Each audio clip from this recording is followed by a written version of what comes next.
Hi, everyone. Welcome. I'm going to talk about Emerald Tablet tonight. It's been interesting because I've read so many different versions of the Emerald Tablets, according to Thoth, is not the Emerald Tablet. So what I really wanted to do was take this lovely, just basic Emerald Tablet and break it down and look at each piece of it. If you want, there's so many books, and it's the Corpus Hermeticum. Um, just to show, this is just a kind of an example of, you can find all of this information in different places here. It's like, let's see, the Way of Hermes, um, Hermetic Magic, the Kabbalion, and the Hermetica, which is running away. Oops. And then somewhere around here, I also have that one that that hope that you and I were talking about, the Emerald Tablets of Thoth. I can't remember the book. But anyway, what I did was I'm going through this book. This is an excellent book by Dennis Hawk, Hauck. I don't know how. Let's see. I can't figure out where the camera is. There we go. That's good. And so taking it apart in the pieces, let's go ahead and I didn't really want to go into the history of the Emerald Tablet so much because we had a presentation last year that was done by, I can't remember his name. Frank Joseph. Frank Joseph, yeah. And he went into great detail on the history and a lot more of that side of it. I want to get through as much as we can and then see how we can apply it to our daily lives. I am not sure I even need this laptop in front of me, so. It's good to only have one mouse in front of me. There we go. Okay. So this is a copy from the inside of this book. This is his copy of his translation by taking German and Latin. So it's in the book, and you'll find so many translations of the Emerald Tablet. Historically, they think it goes back to Phoenicia before the Egyptians used the what I'll just lightly call the precepts within it. It has been used and translated throughout the millennia. Let's just go to this. And each language translates it differently, and Latin becomes so flowery, and all of a sudden this simple tablet, which even this is lengthy for what the original looks like, and the original is just very short. It might be in here somewhere. I wound up with more pages than I expected, but let's just go ahead and I'm going to go through and read it, just for starters. The Emerald Tablet says, "In truth, without deceit, certain and most veritable, that which is below corresponds to that which is above, and that which is above corresponds to that which is below, to accomplish the miracles of the one thing. And just as all things have come from this one thing, through meditation of the mind, of one mind, so do all created things originate from this one thing through transformation. The father is the sun, its mother the moon. The wind carries it in its belly. Its nurse is the earth. It is the origin of all, the consecration of the universe. Its inherent strength is perfected if it is turned into earth. Separate the earth from fire, the subtle from the gross. Gently and with great ingenuity, it rises from earth to heaven and descends again to earth, thereby combining within itself the powers of both the above and the below. Thus you will obtain the glory of the whole universe. All obscurity will be clear to you. This is the greatest force of all powers because it has overcome every subtle thing and penetrates every solid thing. In this way was the universe created. From this comes many wondrous applications because this is the pattern. Therefore I am called thrice great as Hermes, having all three parts of the wisdom of the whole universe. Herein I have completely explained the operation of the sun. So to break this down, it reminded me a lot of the Tao. You start with the one becomes the two, and the two becomes the many. Short form of that. The one thing relates to matter. The one mind relates to the universal mind, the heavenly mind. That was just my little thing. So let's see.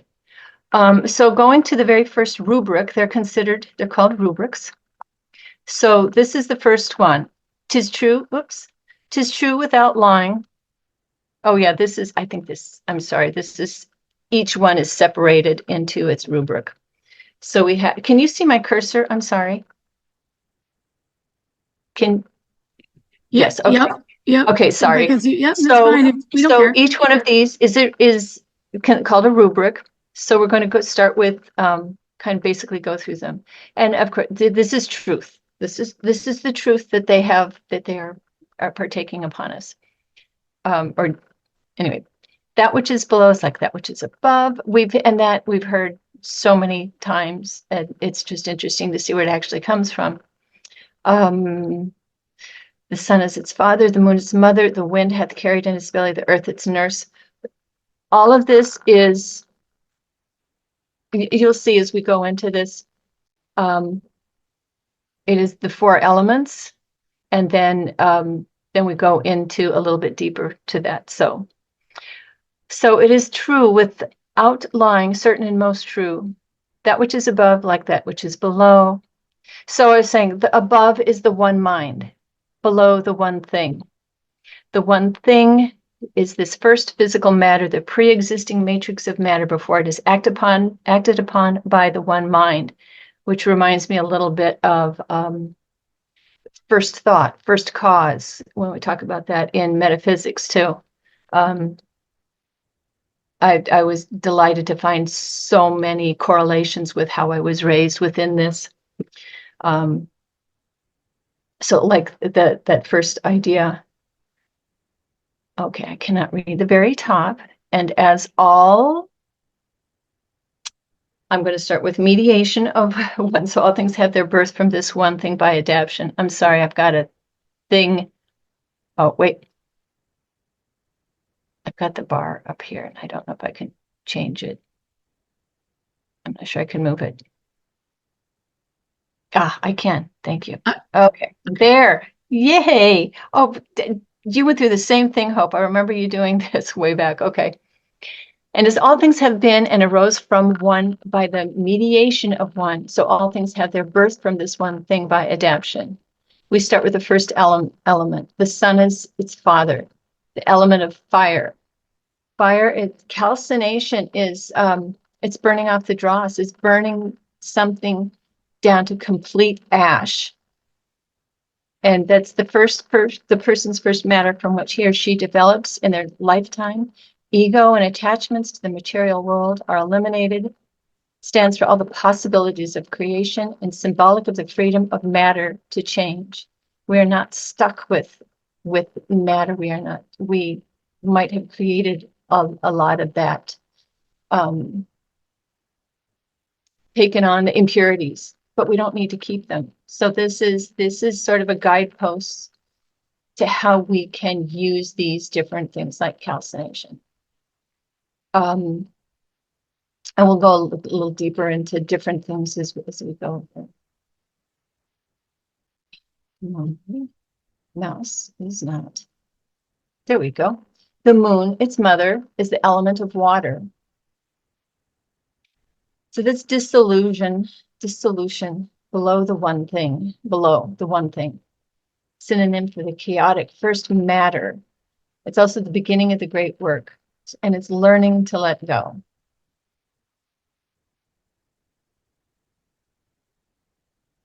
The wind is a lovely element of air. All I could find was a kite for the picture, but I thought that was pretty good. The breath of God. The wind carries the child of the sun and moon to term. First matter just starting to take form. The birth of the child of the sun and moon. Alchemical operation corresponding to air, and the wind is separation. Removal of ordinary reality. So he or she can truly discern what is of value in the experiment. It must occur at the proper moment. So the wind, yeah, and air, this is just sort of like the little brief explanation of each thing. Here's where we go a little deeper. The earth is its nurse. The father of all perfection in the whole world is here. Its force or power is entire if it be converted into earth. Separate thou the earth from fire, the subtle from the gross, sweetly with great industry. The ritual child, which is the child of the sun and moon, must be raised to perfection. That is the concept of Mother Earth. Earth represents any solid matter, including rocks and minerals, plants and animals. Earth always requires an act of creation and embodiment of the work, which is how the divine spark is trapped with the matrix of matter as part of its origin operation corresponding to Earth element, is because all matter results from some sort of conjoining or coming together of the creative and receptive forces. So this is the result of the joining of the mother and father creating the child. The alchemist refers to the gross melding of opposites that occurred in conjunction as the monstrum hermaphroditus, which must be strengthened and purified in ensuing operations to survive. These intense urges, these intense images evoke the primal nature of. I will apologize for some of these notes. I had the bird on my shoulder and I was dictating and he kept chirping in my ear and messing up my dictations, and I did not catch all of them. So please forgive me, and Terry. So basically, and the copulation or bringing together of the alchemists believe occurred between the opposing forces of sulfur and mercury. We're going to see how sulfur and mercury fit into these elements too. And the balance of the earth that produces all the metals, including the noblest of all, gold. The marriage of the powers of the sun and moon create a new state of consciousness named the lesser stone, final three operations of alchemy. The lesser stones become the greater or philosopher's stone, permanent stage of enlightened consciousness. I know I'm kind of flying through some of this, and I have a lot of handwritten notes.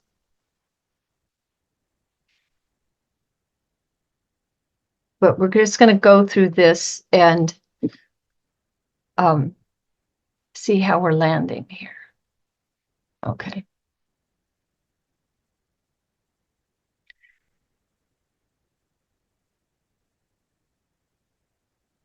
Separate thou the earth from the fire, the subtle from the gross, sweetly with great industry. So this part up here, the top part, that is the rubric. If it's bold and in italic, that's the rubric. Separate thou the earth from the fire, the subtle from the gross, sweetly with great industry.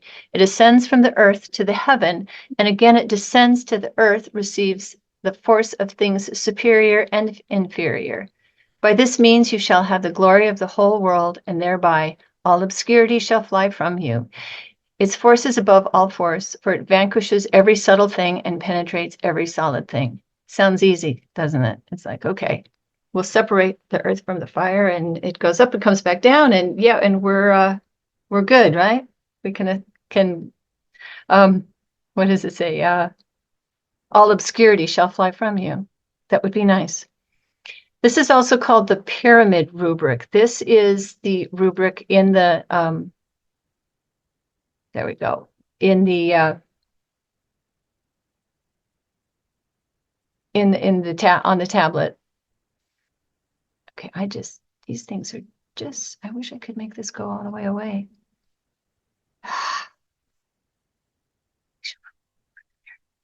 So separate the earth from fire, the subtle from the gross, gently and with great ingenuity. It rises from earth to heaven and descends again to earth, thereby combining with itself. So oh man, this thing. There it goes. The marriage of the powers of the sun and moon creates the child, which is a new state of consciousness named the lesser stone as opposed to the greater philosopher's stone. Final three operations of alchemy, the lesser stones become the greater or philosopher's stone, a permanent stage of enlightened consciousness. The three original celestial elements here, we started with Father, Mother, Son, which was the sun, the moon, and the wind. Masculine, feminine, androgynous, sulfur, salt, mercury. These are all the trinities that are in all religions seem to have a trinity of sorts. Alchemically, sulfur, salt, and mercury. Fire, water, and air. Heaven, man, earth. Father, Son, Holy Ghost. Causal, subtle, and gross. Energy, consciousness, and matter. Essence, substance, and mediator. Let's go through and read this, and I keep bumping this around. I'm just gonna put that over there. There we go. Bye, guys. Heaven is his father, earth his mother. The Son, child of heaven and earth, is in actuality the initiate, having within themselves the four earthly elements and the three heavenly ones. And we can see that the ancients could see the cosmos within the individual, the microcosm of the whole universe within themselves, within us. We have that entire microcosm because we have all of the four elements, and we have this trinity, these three celestial elements as well. This is the meaning of the doctrine of correspondences and the whole impetus for spiritual alchemy. The individual has all the elements necessary to set themselves free. All they have to do is purify the earthly elements in their soul and personality and activate the heavenly elements of their indwelling spirit. This is the great work, to dissolve all that is inferior within us and coagulate all that is superior. In other words, we have to transmute the very elements of which we are made.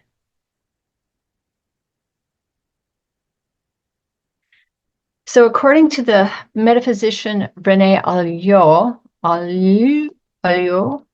I don't know my French very well, there are 5 stages in the evolution of matter. So the first is the chaotic one thing. We talked about the one thing, the matter. The prior elements to which contain the inherent possibilities of the cosmos. Next comes the first matter, the elementary organic organization of the inherent possibilities, which Alou saw as equivalent to the human unconscious or instinctual mind.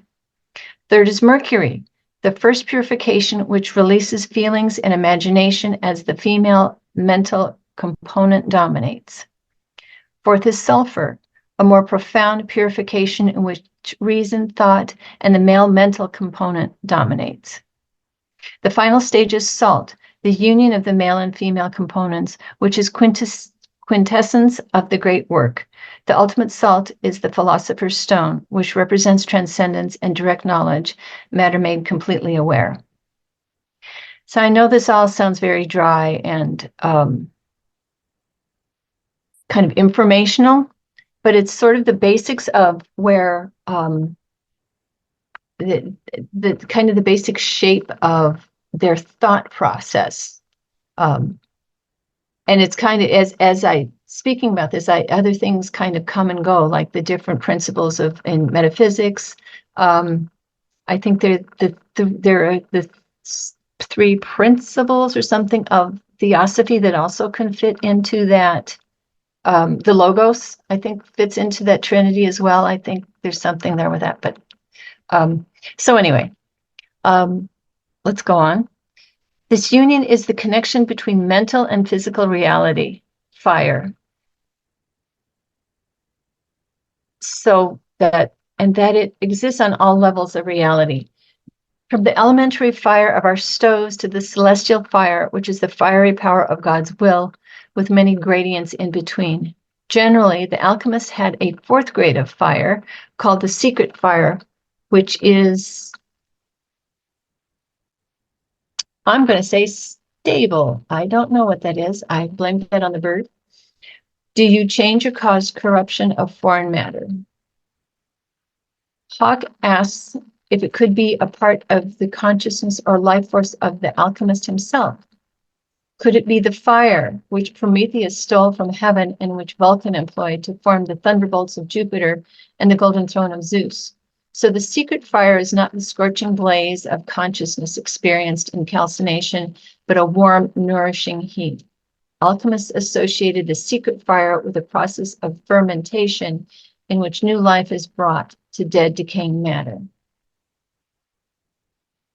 The state of inspiration and living imagination is achieved by removing the earth from the fire of consciousness, by separating the subtle from the gross, gently and with great ingenuity.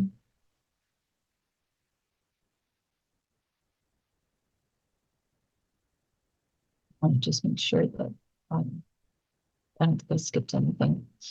So to separate the earth from fire, the subtle from the gross, and gently with great ingenuity, some were saying the way to do that is to act prudently with good judgment, or to be suavely with great skill. But gently could refer to a philosophical or mental task as opposed to a physical skill or action. Ingenuity is meant in its original sense of inspired by genius or infused with spirit. The intended meaning is that we enter the quiet realm of mind in meditation and seek to connect with the greater mind or source of higher inspiration to quicken and transform our being, known to alchemists as fermentation, the biological reaction in which organic material is spiritized. Yet before this can happen, the process of putrefaction must occur, where organic materials decompose through rotting and internal digestion, otherwise known as the dark night of the soul. So it's not literally, well, for some, some people do go through quite the physical putrefaction stage, becoming very ill and then making breakthroughs as they are. It's almost like a detox that lasts for years. According to some of the stories in this book, he had a story for every step of this, of how people went through these intense years of suffering and having dreams, and really people that were truly on this path. It's pretty intense. It's a pretty intense choice or maybe not a choice. But yes, when it I'll go on. This can happen naturally or through a deliberate alchemical transformation when we reach the point at which we have had enough and must surrender to outside forces. Putrefaction is the absolute suppression of ego, an indispensable requirement for moving into higher dimensions of consciousness. Putrefaction is often perceived as a dark depression in which the former ruling principle of the personality must die to make room for a higher identity. So a lot of this, what I'm seeing a lot with this is, it's in a way a form of shadow work, really looking at your ego and looking at the personality.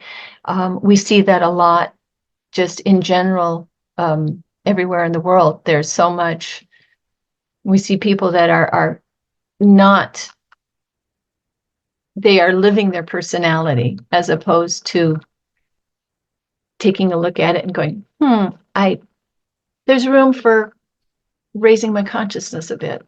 I'll put it lightly. So in here, often this is an uncomfortable phase of lost identity, while the base elements within us transmute into nobler elements. So this is also the whole idea of, in alchemy, transforming lead into gold. Lead is that one thing that bases that matter that's talked about in the very beginning of the tablet, trying to transmute into the higher, the noble element of gold, which is that one mind. So this is, and if you, to me, if I look at the Kabbalah, you can see from Malkuth to Kether and goes through Tifereth. It's like that one direction path going up and trying to purify. But boy, that purification in the middle, it's kind of intense as well. So this is what happens during the fertile blackness of putrefaction is that the solar energies are eclipsed by the lunar female subconscious and expressed as moodiness or depression. The dark woman appears and is the first strength of the stone. So this is I'm sorry, I keep clicking on that. When I think of the dark woman appears, it's like the dark moon, the dark night of the soul. To me, I used to go through just this horrible depression, like once a month. It's like, and it wasn't anything that was going on physiologically, but then I looked at the calendar and I realized it was every dark moon, every new moon. I was just going into, I'd have this 12-hour period of the dark night of the soul, and it usually really hit me about 11:30 at night, which was really inconvenient. But it is that there's power in that. The dark woman is the first strength of the stone.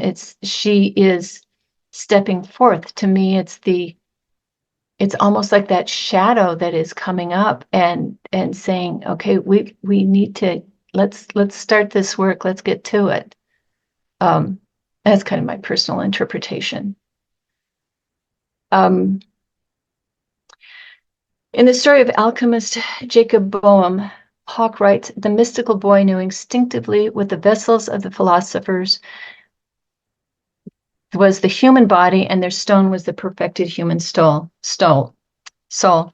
There's a story in the book about Jack Boehm and his journey from childhood until the time he died, of his transformational process through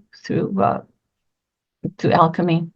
But it is seeing that this is the vessel, but the stone inside, that everybody talks about the philosopher's stone, but you're not going to find it out here. They kept trying to create it, and they did actually. There's historical records of them actually creating gold, and some people were jailed for it. There's a lot of great stories in this book, and I just can't go into all of them. Probably because I don't remember all of them, but there is some very interesting stories in there. And this little thing, I'm just jumping into the next idea with this. I'm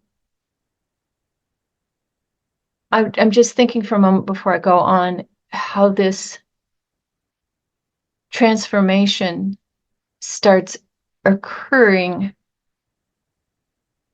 And I don't think these notes got into active imagination.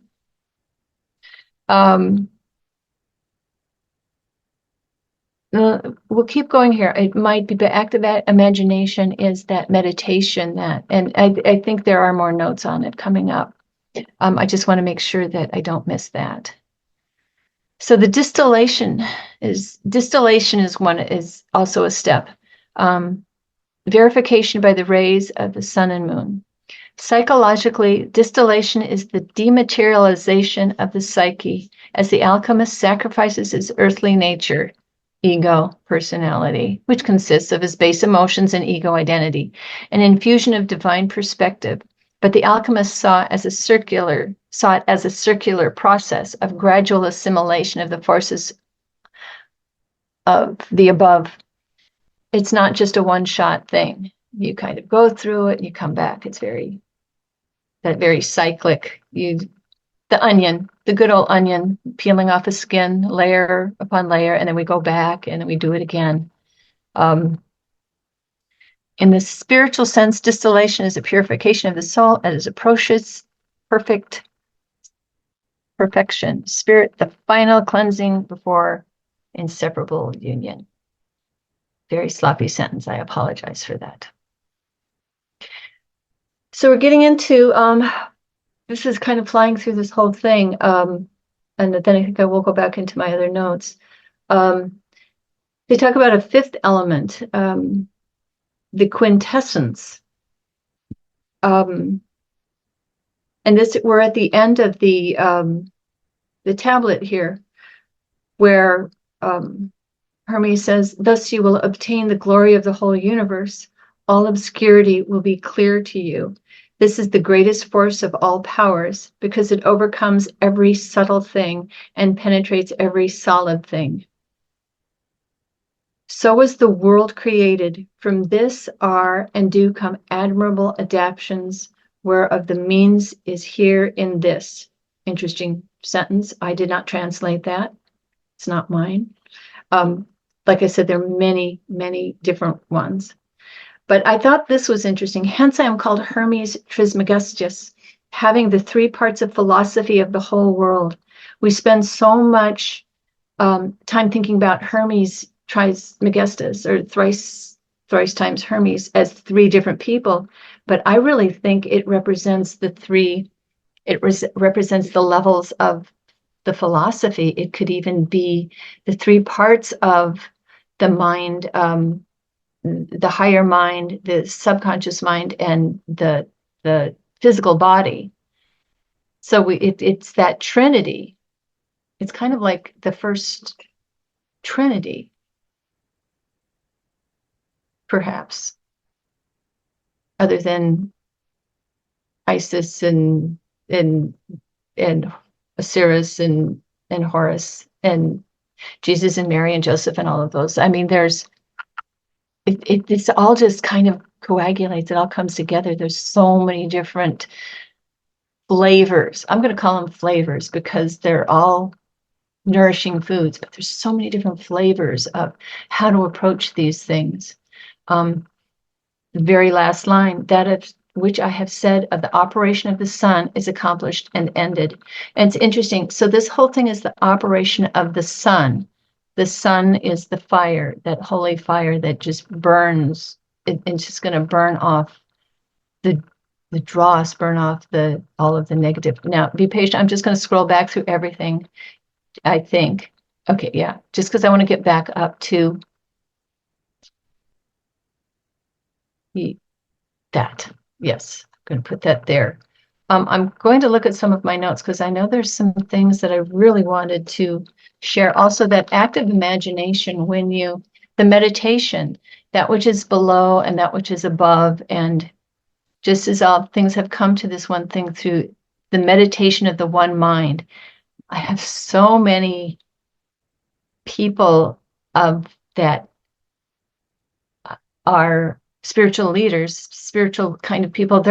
Everybody is saying, meditate. You really need to meditate. My guides, you need to meditate. I'm like, oh yeah, I know I do. I really do need to meditate, don't I? And they're like, no, you need to do it now. And I'm like,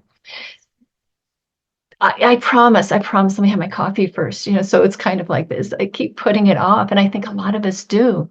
The more you meditate and become silent and allow yourself that lifting into that one mind, you can start feeling it moving. I was talking to a young woman over at the Arts Center, and we were just talking about where God is. And I said, for me, it's if I am standing in nature and my feet are grounded to the earth and I can just feel everything around me, that and there's that energy, and then it's like this lifting. It's like all of a sudden you were a part of all of nature and it's lifting. It's like that kind of drifting up for a moment into the one mind, and then you open your eyes and you go, oh, okay, yeah, but I am that one thing. Okay, now what do I do? So this is what we do. I know I flew through this, and I do want to just. I'm just going to say, are there any questions in the chat? I'm just going to. Yes, there is. What was the name of the book and the author with the beautiful? Oh, yes. That you held up? Yes, the Emerald Tablet. is The Alchemy for Personal Transformation by Dennis William Huck, Hauck. I don't know if you can see that. I can't see is that helpful? Are we getting it? It's even helpful when you look it up because then you recognize it on Amazon sometimes. Yeah, if you just don't put in emerald tablets because you'll start getting all these Getting other all books. that. Yeah. Yeah, just put in the emerald tablet and his book is usually, okay, so a little history would be helpful. Okay, see that you might have said what the book, okay. H-A-N, hope that's Hauck. Okay. Okay. That makes me think of Huckleberry Hound. I'm I know. sorry. I just typed in quick. Say it That's again. okay. Hauck. H-A-U-C. Okay. Yeah. H-A-U-C-K. All right. So the history of the tablet itself, they say they call it the emerald tablet because it makes you think that it was engraved on a huge piece of emerald. It's not. It is said to have been a glass-like substance, but it was not engraved. The characters on it, the writing is raised up, which even makes me think that and created through alchemy. It reminds me of faience, which is the glass they made in ancient Egypt, which is usually blue. You don't always see it as green, but I believe it said sulfur when it's heated. Is it sulfur that turns green when it's heated? I read it somewhere. I don't remember it. I do apologize for that. Um, uh, Doesn't copper turn green when it oxidizes? it does. Yeah, that's the patina that copper gets. Yeah. Um, but I think it's because of what in the alchemy, in the process of the alchemy, they would burn sulfur. Um, Mercury, when it is heated, mercury is always the when you mix mercury with something, it will solidify. So I mean, there's just a whole lot of oh, I'm going to close that now. Sorry. There's so many different ways that they experimented with these elements. And salt also does something in that chemical process, the modern kind of the starting of chemistry with all of the work they did. So anyway, so this tablet, they say was found, is kind of is talked about throughout the ages. Alexander the Great is said to have gone to Egypt and found it in a cave where there was a person, like a skeleton still holding it, but they were completely dressed and had not decayed, and was holding the tablet. They think that he possibly took it with him when he left Egypt, and then it possibly turned up. Trying to think where there was another place where it possibly had turned up at, and then there were no. Then it was never talked about again. It doesn't come up in history as having been discovered anywhere. Trying to think where it was supposed to be housed. It's possible it's supposed to be somewhere, and I don't remember, and I don't want to take the time to try and find that. It's very interesting about that. So that the original, if I can, let me see if I can actually find. I'm sorry. Hi Zorro. I wanted to look and see. I wanted to look really quick, but I didn't want to What is the time frame? Like there's the lost to antiquity, obviously, but were the Greeks were talking about it. So had they had someone in that time period before, 400 before Christ, it's because the Phoenicians were way before about yeah, as they way before. Yeah. current with Egypt, kind of. Um, I think the principles, I read somewhere else that the principles of the Emerald Tablet go back even further, before like recorded history. So that it's it's really hard to tell. It's hard to tell. It's like any of this. Somebody said there's this great, amazing tablet, and it's been around a long time, and it says this, and it's like, well, we don't have it in our hands. Everybody, we want to see it. It's supposed to be this beautiful, luminous green that's translucent and glows, and it makes me think maybe it was radioactive. I don't know. It's like Dangerous. yeah, it's pretty magical. It was made with mercury and sulfur, and yeah, don't touch it. Um, but so the original translation was in, okay, if I open this up real quick, I have it on this other. The Wikipedia on the Emerald Tablet is interesting. It does a lot of the history on that. It also has it was in Arabic. It was in Greek. It was in Latin. Like I said, the Latins tended to get very flourishy with the way they described it. It's as opposed to as above, so below, so above. This is fire, this is earth, air, water. This does this does that, da da da. And then they're more like, oh, and then you do that. So anyway, let me just see if I can grab that really quick. This one is from Newton, Applehead. Newton. What was his whole name again? I'm sorry. Isaac. Thank you. I'm sorry. No brain.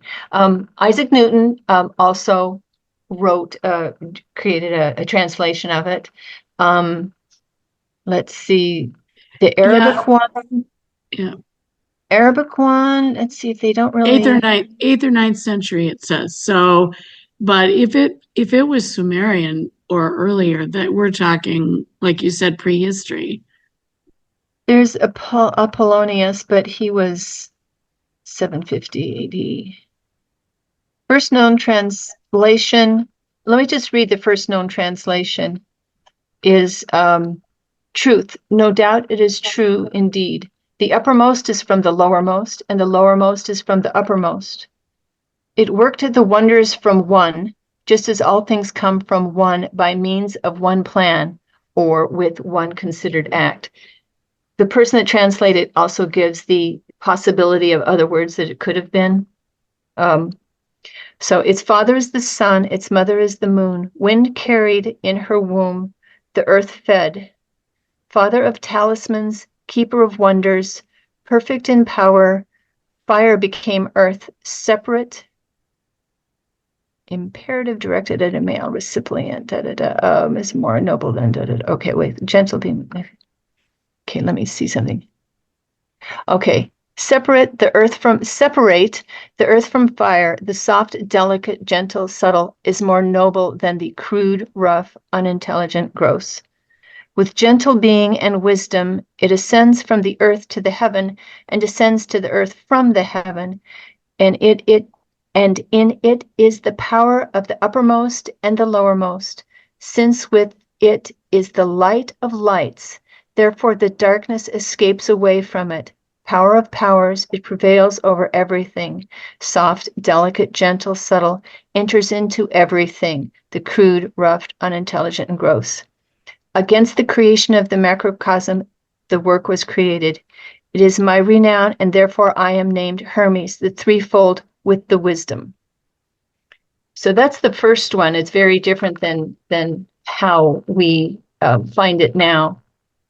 I think it's interesting that they actually mention the light.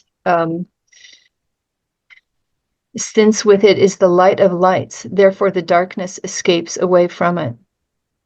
And that I didn't catch that in anything Another translation of that same spot, thus thou wilt possess the glory of the brightness of the whole world, and all obscurity will fly far from thee.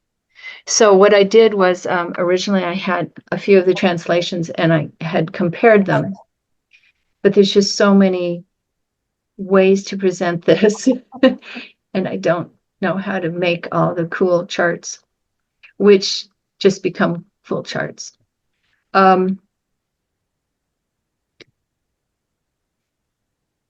So were there any other questions? Erica, you mentioned Apollonius. Yes. Apollonius was first century, I think, and there's a story about him finding the emerald tablet. I can't remember why it was that he went into, I think it was a cave, and he fell asleep at the feet of a statue. Yes. That is you'll find those stories in it's is it in the Corpus Hermeticum? Yes. He had another name, Belanois or something like that. I can't remember. Oh yeah. I know I really didn't go into the details of I think it's in here. Okay, Asclepius is a different story. Yeah, this one, The Way of Hermes is the new translations of the Corpus Hermeticum and the definitions of Hermes Trismegistus to Asclepius. So I think the Corpus Hermeticum might be where the story you're talking about is from. But this book is pretty decent. And it's thin, it's not like a great tome of all of this. I can't remember where I read that story, but I don't think I read it in that book. Well, that one always catches my attention because his falling asleep at the feet of the statue, because you mentioned active imagination. The way that he has the revelation of the Emerald Tablet is very active imagination. He goes into a cave, a dark cave. He falls asleep and has a dream, and the dream tells him, "Wake up. I am supposedly your higher self, and I am showing you these truths. Look at the hole at my feet." And he digs open another hole and finds the Emerald Tablet with all of these revelations on it. Yes, I totally forgot about that story. Thank you for. It's like there's so much. This. I thought, okay, just one little tablet with some words on it. It can't be that much, right? It's like, oh my gosh, this is the deepest rabbit hole I've been down in a while. And I've read bits and pieces of it, and I really, and it is about the purification of the soul. But it's very interesting from our perspective, we don't have that, for lack of a better word, that old school way of trying to, we have it's almost like somebody had their chemistry set, 1,000 years ago, they had their chemistry set in their house, and they're trying to do all this stuff. And we don't even do that anymore. It's like, how do I purify this? Well, if I'm purifying that, is this the part of the microcosm, and is that part of me? And wait a minute, I wonder who were the first people that worried about, purification of their own soul. And also it's hieroglyphic. So if it's hieroglyphic, doesn't that mean it has to have been originally from Egypt? It's not a known language. It was not. Oh yeah, okay. So it's not even Egyptian hieroglyphs. It's well, because we have what we're going by. We're going by translations that have come through time. The original one was supposedly, all these images we see on the internet, they're just all art. It's all art. Right. There's a sketch that is, I believe it's supposed to be, and it looks like it's in a cave, Joe, like in the cave. And then it reminds me of the is it the Rosetta Stone that has the 3 different languages on Mhm. it? Yes. So it reminds me of that, where there's the original writing and then the different language as it was translated. I think one was Arabic, then Latin, which Yes. is the weird thing because no one would write all 3 things that far back together. So it's almost like I know that there's a lot of history with alchemy coming from the Arabic. Mm-hmm. And Mm-hmm. so the question is, was it all Arabic or was it pieces of that? Was like it just seems like the Emerald Tablet has no definite source. It's kind of a little bit of over here and a little bit over there, and everybody just kind of watered it down into this, but there's no absolute first. No. I mean, it maybe the library as at Alexandria might have had it. Maybe there's a copy of it somewhere. Maybe it's buried somewhere. What it reminds me of, all of these different translations, I really feel like back in the day, all of these philosophers and would have like conventions. They'd all come together and study together and exchange idea, before, and it probably in spite of what was going on in the world around them, because there's always some sort of conflict. But I really feel like they came together and shared a lot of information together. And then I suppose it's like the Abrahamic religions. They were taught from one person and then they had their way of translating. So it's like this, it made me think of something else, in reading this.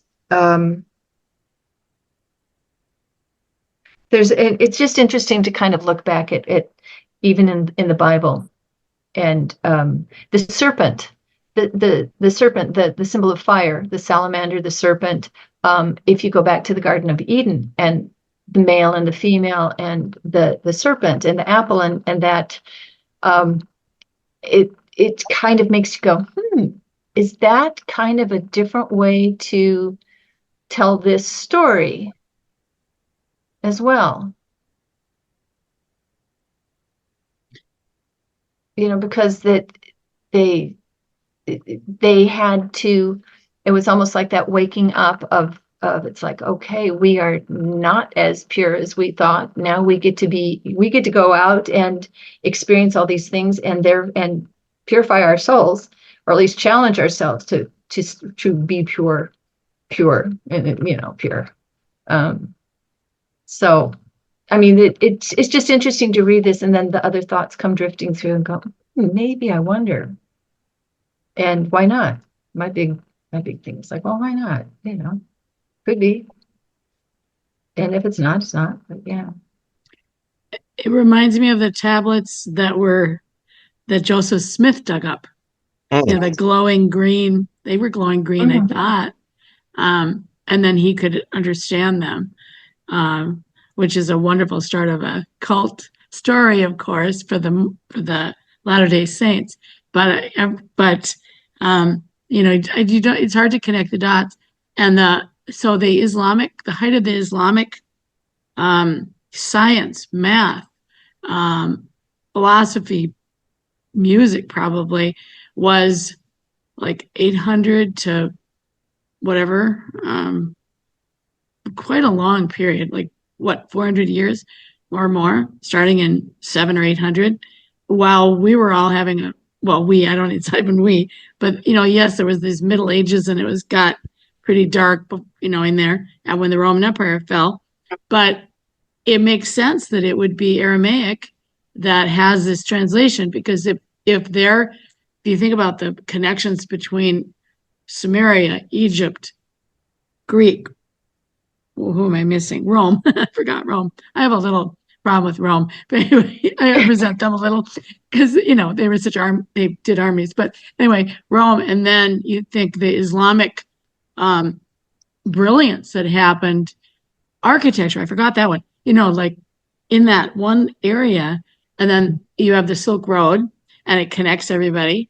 And yes, there's wars, but there's also interplaying of these religions and philosophies that we get to have known because the ancient stuff still played through in who knows why and how, through teachers, through the fact that when there's something that's deeply true, it hangs on in human society, whatever the language. And what it also speaks to me of is how long were the I don't know what Tibetan monks of India knowing things that then came out in rolling back to the secret doctrine. So much of this sounds so much like the cosmology in the secret doctrine. And also the globes and the rounds, how things become come into form. They are light, and then they come into form, and the first light, the first word, and then it forms. So it's not surprising that there would be a summary statement, and that it would then connect back to alchemy, the idea of how things are formed, but on a physical level too. Yes. Because the physical informs, or it's probably the other way around, but who we are spiritually then, and our intelligence and everything does inform what happens physically too. And I was also just going to say, as you were talking about the trade routes, a lot of the philosophers and people would travel with the trade routes. Jesus went off wandering. We kind of sort of know where he might have gone to, but he came back and he was more enlightened. Kind of started out enlightened and got lighter, I guess. I was going to say, let's see. I'm trying to see where the active imagination. I want to talk about real quick, and then maybe we can take a break. But I want to think about how using this active imagination. So Joe's talking about the I can't remember his name either. Apollonius. That fell asleep. Was it Apollonius that fell asleep at the statue's feet? I believe it's Belenois. I know is that weird name, but I think he went by Apollonius, or Apollonius went by Belenois. Yeah. I think he did change his name at some point. Oh gosh, the train of my thought just derailed. So active imagination and using that going into meditation, it is the idea of imagining yourself sitting down talking to Hermes or Thoth or any of these people of the higher mind, and that is one of the things that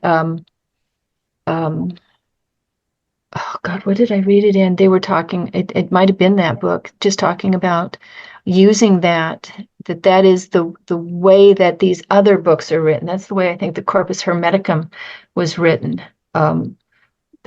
So that it's that active imagination. If you sit down, if you've ever done any kind of meditation work where you can even talking, or dream work where you wake up and you've been there, you've talked to either someone that's crossed over or you've gotten this amazing information. It's like the idea of meditating every day to try and reach that connection again is seems, for me, that's kind of the goal, if I would just do it.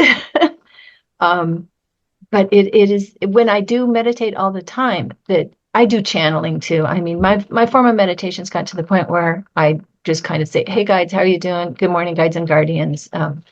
What's going on? And then I get 5 pages of information. And I'm like, wow, this is definitely not out of my head, at least not this ego personality head. It's coming from somewhere else. And it comes through as different names. It'll come through as Thoth or Isis or my mom or somebody's cat. It doesn't matter. It's just this wisdom that really, it just flows. It just comes out. So it's that checking in often, checking in daily, trying to it's that feeling. It's like while I'm writing, it's that feeling when I'm in the zone. It's that feeling of standing on the earth and feeling the universe and just feeling that oneness. So I don't know if anyone else has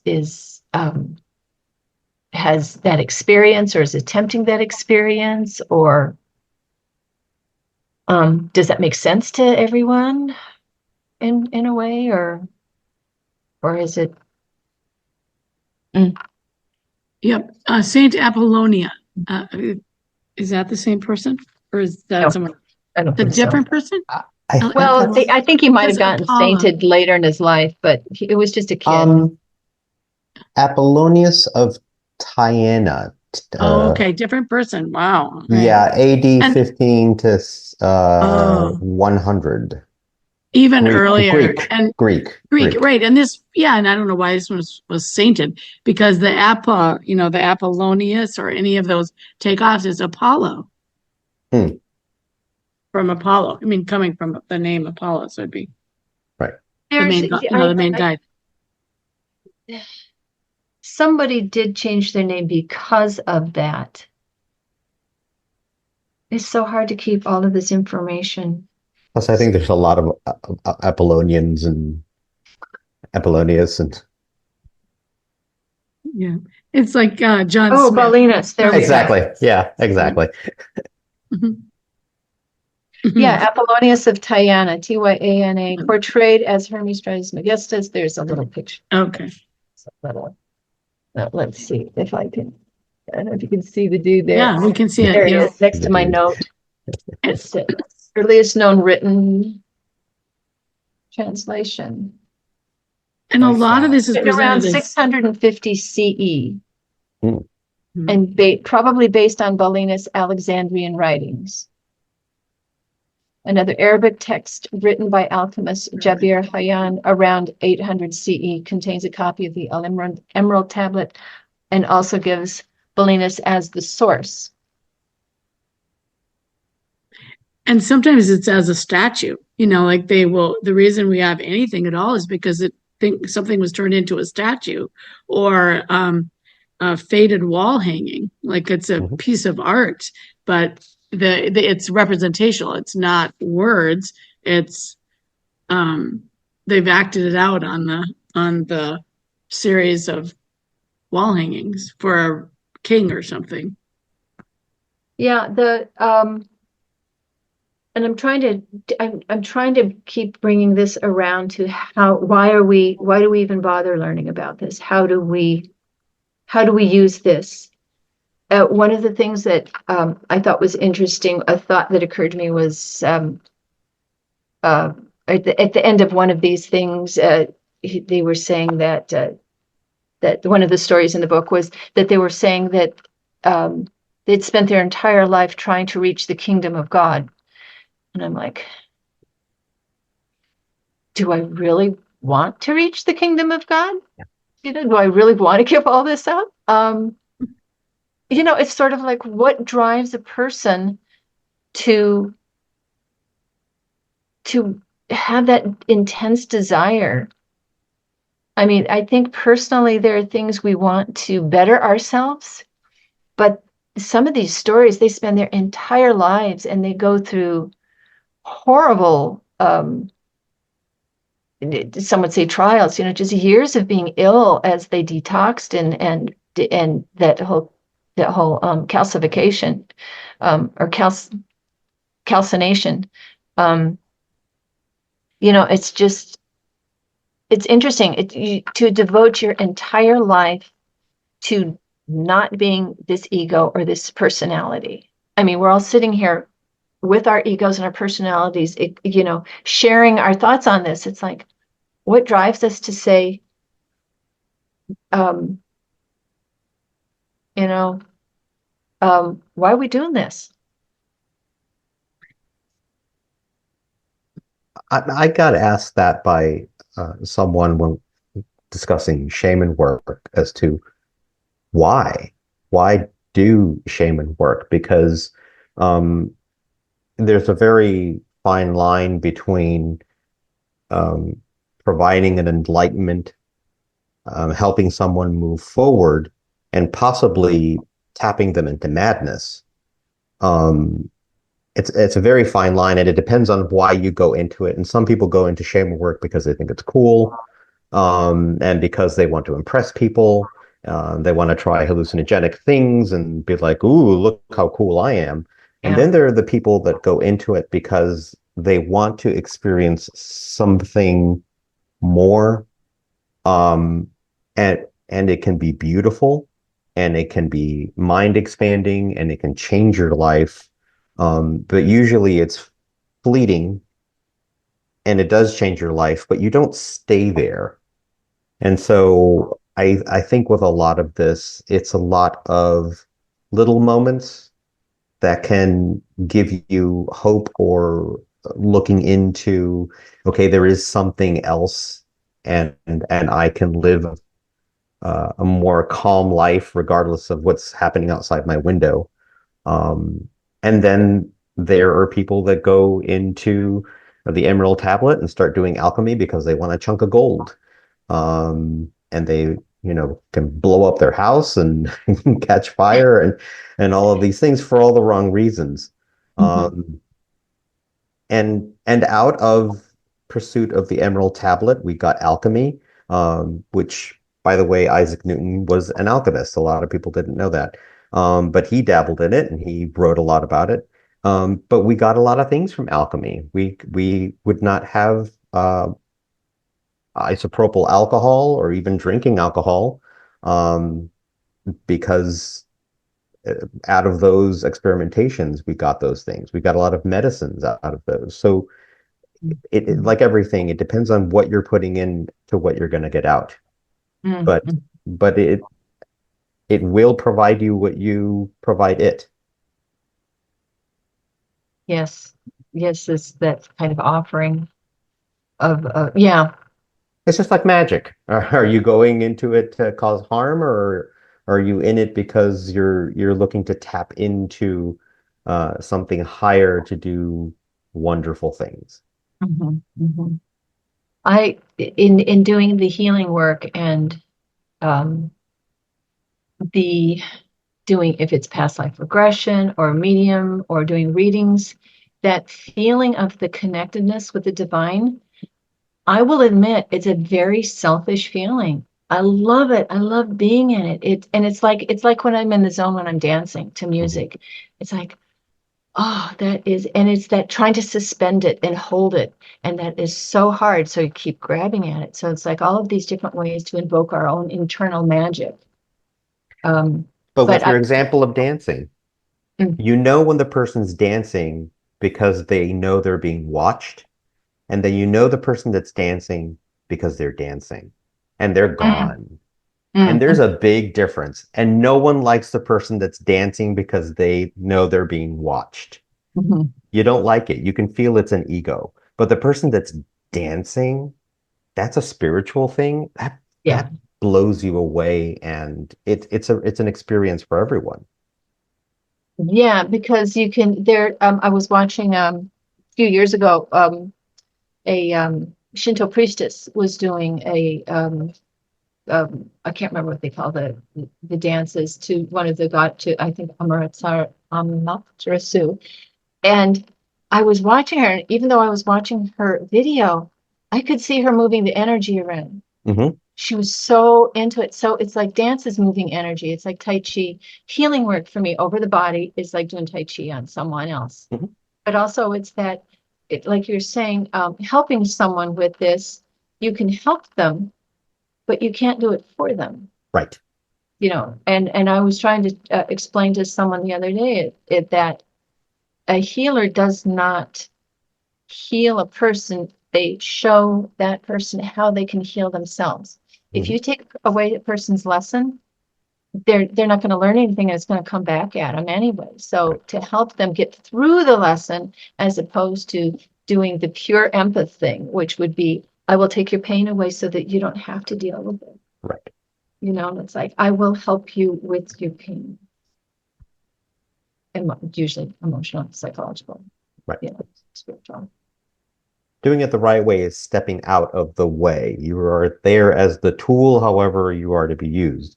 But the minute you try to manipulate something, you're an ego, and it's about you. Trying to teach someone how to make that connection, which is kind of probably what the Emerald Tablet was. It's like, here you can learn how to do this yourself. Oh God, what's the quote? And greater things thee shall do also. From Yeah, Jesus, yeah. Mhm. yeah, from Jesus. That guy. Yeah. He's pretty cool. He knew Greater things. things shall thou do than I do it. Something like that, yeah. Yeah, something like that. It's like, yeah, you can do this too, but it'll be even better. Paraphrase. Yeah, any other questions or comments? I do wonder about the imagery of why this is tied back to Egypt. Why is that so consistent? Any idea? Is that just putting glamour on top of it? Good question. In the 1920s, I think it was, and I think that's when, was it Perry that discovered Tutankhamun's tomb? Was it Perry? Oh, something no, like that, yeah. Perry was the admiral that went to Japan. I can't think of the Oh. name. Carter. Carter Did, yeah. And there was this huge thing about Egypt, and everything was Egypt, and Art Deco looked Egyptian, and people's clothing was affected by all of this stuff. So it could very well be that it was, at some point, it became very fashionable to attach anything to Egypt because that was the craze of the time, and that we just kind of get that. But I don't know. Yeah, and even the myth making around it from the Aramaic said that this was found inside a pyramid. So some of it maybe it's just the myth of where it comes from to elevate but it's still wonderful wisdom that's summarized from somewhere. Yeah, I don't see in the index in the back, they don't even list Egypt. Because it might not have really been that far west. Except the thing with Egypt is Alexander the Great, when he was in control of Egypt, that was when he has this story of he went into a cave and discovered it. Oh, So that could be the Egyptian connection. So apparently this thing has been found, and then they tried to secret it away so that it would be safe somewhere. They don't want to destroy it, but they also don't want anyone else to get a hold of it. So it seems like it's moved around, and I wonder if it still exists somewhere. If it exists somewhere still. No. It could. It's probably the Vatican. I'm kidding. I know. I wouldn't. I know, but you could be right. I would be kidding. Yeah. The other piece that reminds me of, like, there is a truth that just permeates through cultures, because the description from the way that things are shaped in this storytelling, and part of it is exactly how the Mayans or the pre-Mayans, Olmec, have all their imagery and describe the sun, the moon, the wind, their suffering is really graphic, and but in this pursuit of an interest, in this pursuit of the union and of the gods. So and their music, and for at least of what we know, because a lot of it didn't survive because the codices were destroyed by Catholicism or by priests. But there's this theme that rolls through all these old cultures that has the same music to it. It's a different verse, but it's so similar. And that kind of freaks me out in a way, but just what are the original source materials for these cultures that they sound so similar in their sacred texts or their practices, their spiritual celebrations. Mm-hmm. And maybe it's as simple as the fact that the sun is so obvious, and the moon, and Venus and all that. Maybe that's just the only reason. Yeah. but Yeah. the wording is so similar. And originally, there were only the 7 planets, and that can correlate back into all of these steps as well. Interesting. So 7 just became the number. Um, but yeah, I think, the sun, when it's warm out, the plants grow. When it becomes winter, they don't, so we need the sun. Let's worship it. Let's make sure it comes back. Let's make the sun happy. Let's give our praise to Ra every morning, Yeah. Yeah. and the moon is like the elusive sister or wife that kind of, they chase each other through the sky. They Yeah. get closer and then they further, and so so the mythology builds. Yeah. And each culture has their own stories, and they're so fun to compare. It's interesting too, all of the Trinity, the taking that the I the male and female aspect and child is, I wonder what came first, the philosophy of the Trinity, or the fact that humans would look at, okay, here's a man, here's a woman, there's a baby. Okay, oh look, it's a Trinity. Yeah. So it's like, oh, so you must be a god, a goddess, and a baby, and a baby, whatever kind of baby, you know. I would love to go back to and just be able to communicate with people that were just starting to develop all of these different ideologies. And because it was long before they could write stuff down, there was all the storytelling. That's what makes me kind of sad, is that we only know um, history from the point where it was written down. Like the first Egyptian stuff was maybe 5,000 BC, BCE, whatever they call it now. Yeah, and so and it was because it was some list of pharaohs, but it was already really long by then. So I don't know. And my favorite thing to say is, we just don't know what's under the sand. Who knows what we haven't found? What we know what we know, but we also know that we don't know an awful lot.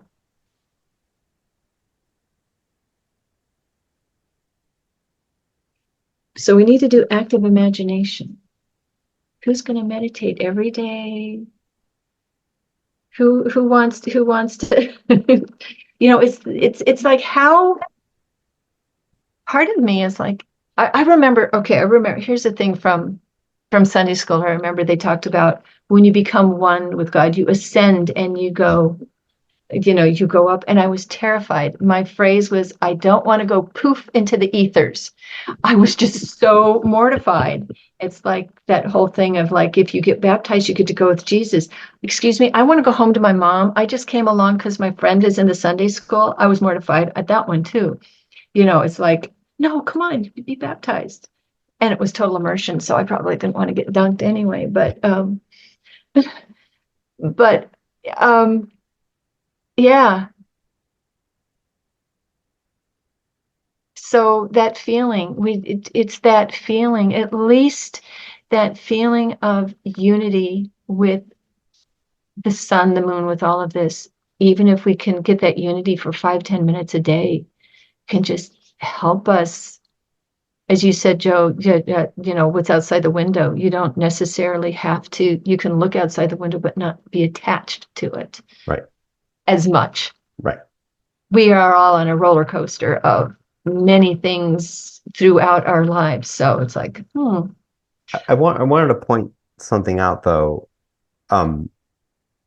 because meditation and active imagination are actually slightly different.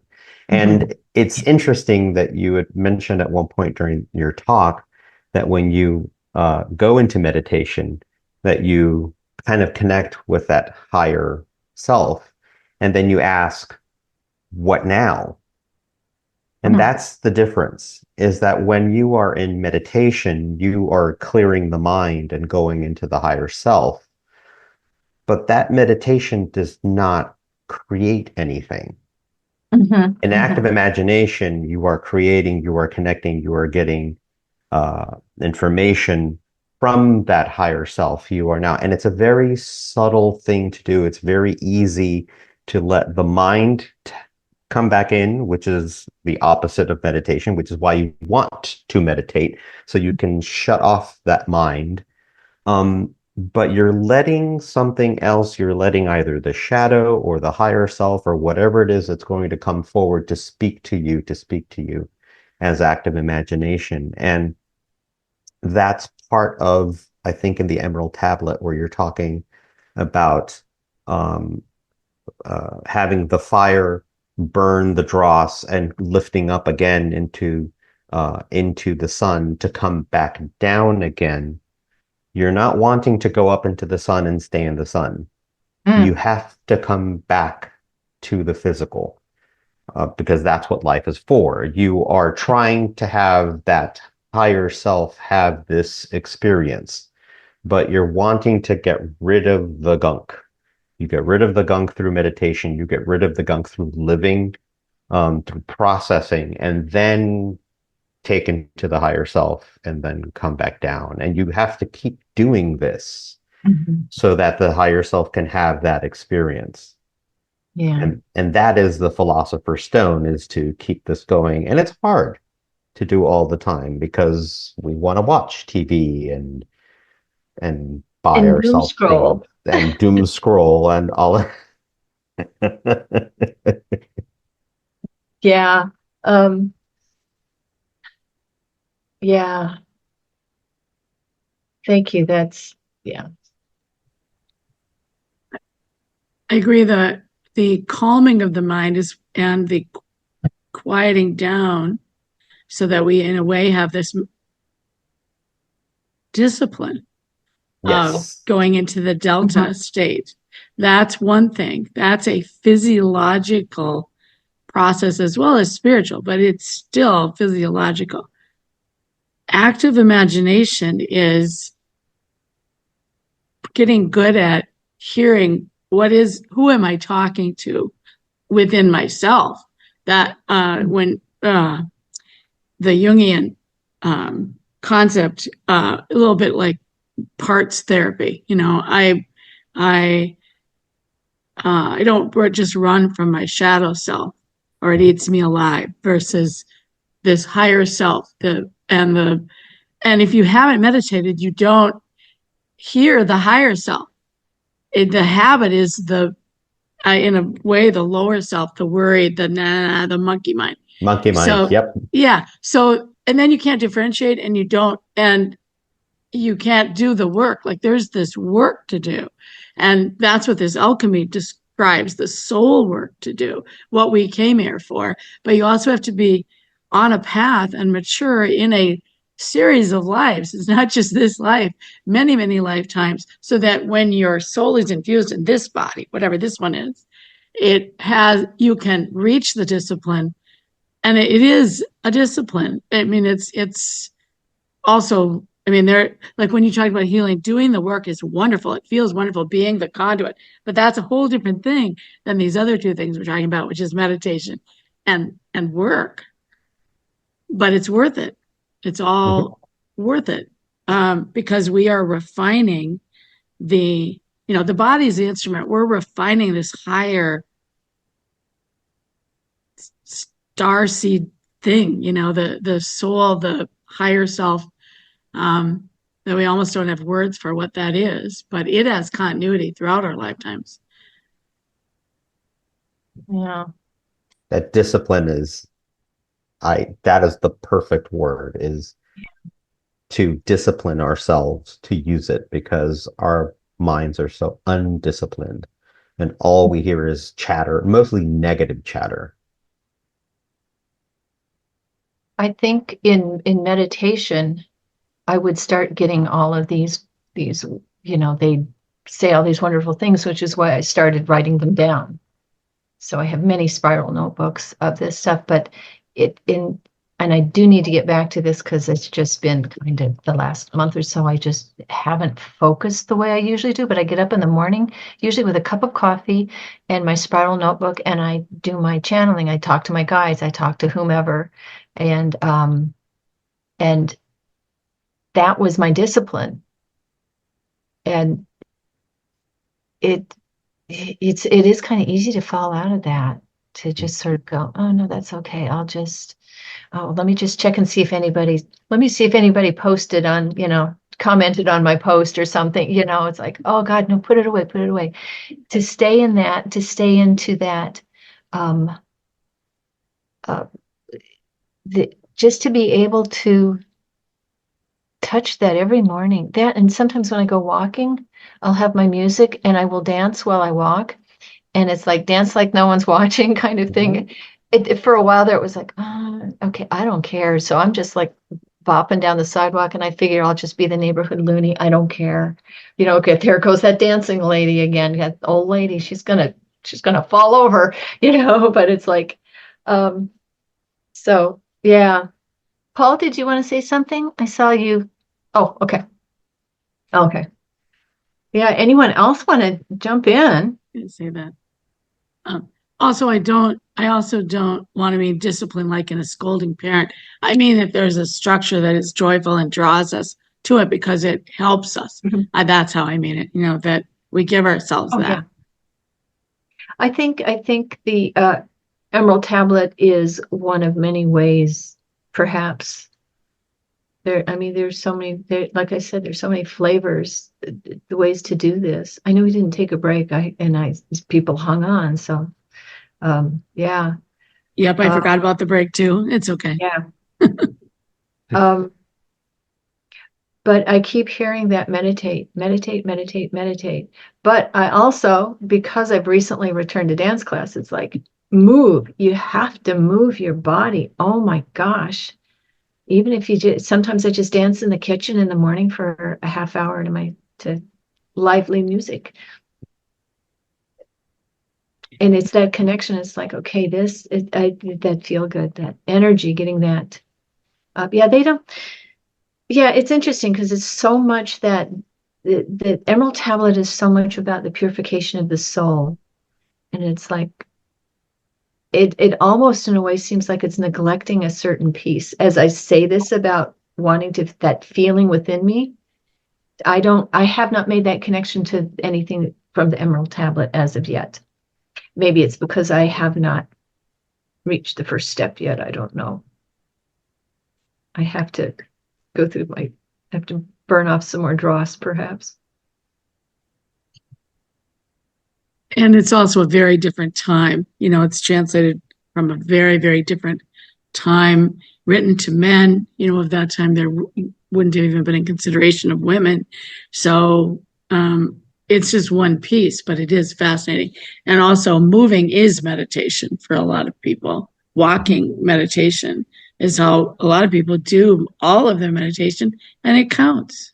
Mm-hmm, mm-hmm. By the way. Yeah. Yeah, it's so many forms. Every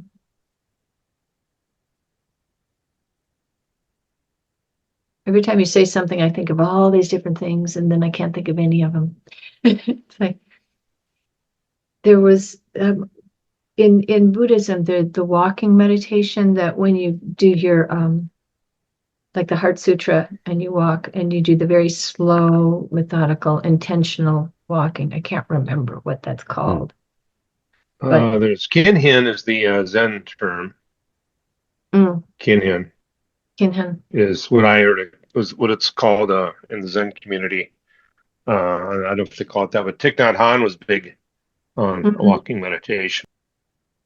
I remember doing that once at Clouds and Water years ago. And when I do Tai Chi, I'm so slow. I just love going. It's almost like I'm just moving through energy or something. I'm just moving through something, but yeah. And then walking, I had to go off to the side because I was really slow. But then I go dancing down the sidewalk. So got to have both. Is Hermes Thoth? Is that another name for Thoth? Thoth is the Egyptian is Thoth is actually the Greek name for Dehudi. I don't know exactly how it would be pronounced. Nobody really knows exactly how ancient Egyptian was pronounced, um, but Hermes is the Greek name. Mercury is the Roman god. They're all the same. They're all to me, the gods too, they are these elements. They are personifications of the elements. So yeah. So each one you can probably find a correlation through all of them, through all these different religions, and even saints, I imagine, would correlate with certain ones, possibly. Saints aren't just, oh, and then the angels, the archangels, and all of them.